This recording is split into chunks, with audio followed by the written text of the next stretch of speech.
రేపు 10వ తారీఖు మేము సూపర్ హిట్ సూపర్ 6 ప్రోగ్రామ్ చేస్తున్నాం. అది జీర్ణించుకోలేదు జగన్మోహన్ రెడ్డి గారు. 10 మెడికల్ కాలేజీల పిపిపి మోడల్లో మళ్ళీ మొదలు పెడుతున్నామన్న విషయాన్ని తెలుసుకొని విషం తొక్కుతున్నాడు జగన్మోహన్ రెడ్డి గారు. మరి 8,500 చిల్లర కోట్లతో ఆ రోజు నేను తీసుకొచ్చానని చెప్పారు జగన్మోహన్ రెడ్డి గారు. ఆయన ఖర్చు పెట్టింది 647 కోట్లే. మెడికల్ కాలేజ్ కాంట్రాక్టుల కప్పు కూడా 1900 కోట్లు మేమే చెల్లించాము. మా ఆరోగ్య శాఖ మంత్రి సత్యకుమార్ యాదవ్ గారు గతంలో అసెంబ్లీలోనే ఈ 17 కాలేజీల గురించి వివరంగా ఏ విధంగా అయితే ప్రజలతో చెలగాటమాడారో అసెంబ్లీ సాక్షి కూడా వివరించారు. మరి జగన్మోహన్ రెడ్డి గారు చర్చించడానికి అసెంబ్లీకి అయితే రారు గానీ అబద్ధాల పేపర్ సాక్షిని పట్టుకొని ఒక సాక్షి మీడియాను పెట్టుకొని ఈ రోజు పేపర్లో రాశారు.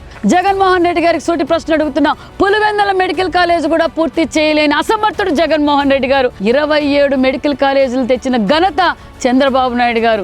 5,015 సీట్లు తెచ్చిన ఘనత చంద్రబాబు నాయుడు గారు. అంతేకాకుండా మరి 14-19 మధ్య కాలంలో నీతి ఆయోగ్ ర్యాంకింగ్ కూడా మనకు 4వ స్థానం వచ్చింది. అన్ని డిపార్ట్మెంట్లు భూస్థాపితం చేసిన జగన్మోహన్ రెడ్డి గారు ఈరోజు నీతి వాక్యాలు మాట్లాడడం ఏమైనా సభమా? ఇదే కదా పెనుగొండ మెడికల్ కాలేజు.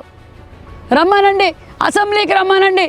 యూరియా గురించి మాట్లాడదాం, యువత గురించి మాట్లాడదాం, మెగా డిఎస్సి గురించి మాట్లాడదాం, సూపర్ 6 పథకాల గురించి మాట్లాడదాం.